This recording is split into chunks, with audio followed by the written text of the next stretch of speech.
यानंतर एक महत्त्वाची बातमी नाशिकमधून। नाशिक जिल्ह्यातील इगतपुरी तालुक्यातील भावली धबधबा प्रकरणात एक नवा व्हिडिओ समोर आलाय। या व्हिडिओमध्ये संबंधित महिला आणि स्थानिक गावकरी यांच्यात शाब्दिक बाचाबाची होताना दिसतेय असा दावा केला जातो। एका बाजूला स्थानिक ग्रामस्थांकडून संबंधित महिला मद्यप्राशन करून परिसरात त्रास देत असल्याचा आरोप केला जातोय, तर दुसरीकडे महिलेनंच गावकरी त्रास देत असल्याचा आरोप केलाय।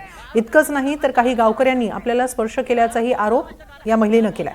या नव्या व्हिडिओमुळे प्रकरणाला आणखी वेगळं वळण मिळालं असून संपूर्ण घटनेमागील सत्य काय आहे हे अर्थातच तपासानंतर स्पष्ट होणार आहे।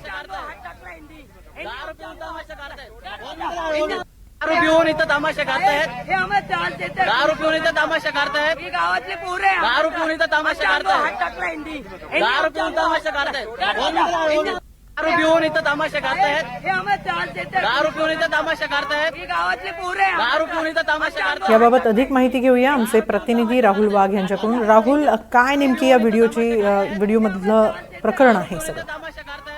हिमालय आपण जर बघितलं तर हा नवीन एक्सक्लुझिव्ह व्हिडिओ आता एनडीटीव्ही मराठीच्या हाती लागलेला आहे आणि भावली धबधबा परिसरातील आणखी हा एक नवीन व्हिडिओ समोर आलेला आहे। सदर महिला व स्थानिक गावकऱ्यांमध्ये बाचाबाचीचा हा नवीन व्हिडिओ समोर आलेला आहे। स्थानिक महिला दारू पिऊन त्रास देत असल्याचा आरोप या गावकऱ्यांकडून करण्यात येतोय, तर महिलांकडून गावकरी त्रास देत असल्याचा आरोप करण्यात येतोय। तर दुसरीकडे जर आपण बघितलं तर महिलेकडून गावकऱ्यांनी अंगावर हात टाकल्याचा देखील आरोप करण्यात येतोय। सध्या हा व्हिडिओ सोशल मीडियावरती प्रचंड प्रमाणात व्हायरल होत असून आपण जर एकंदरीतच बघितलं तर ह्या संपूर्ण प्रकरणामध्ये आतापर्यंत 12 आरोपींना ताब्यात घेण्यात आलेले आहे, तर अद्याप 2 संशयित आरोपी हे फरार असल्याची माहिती ही समोर आलेली आहे।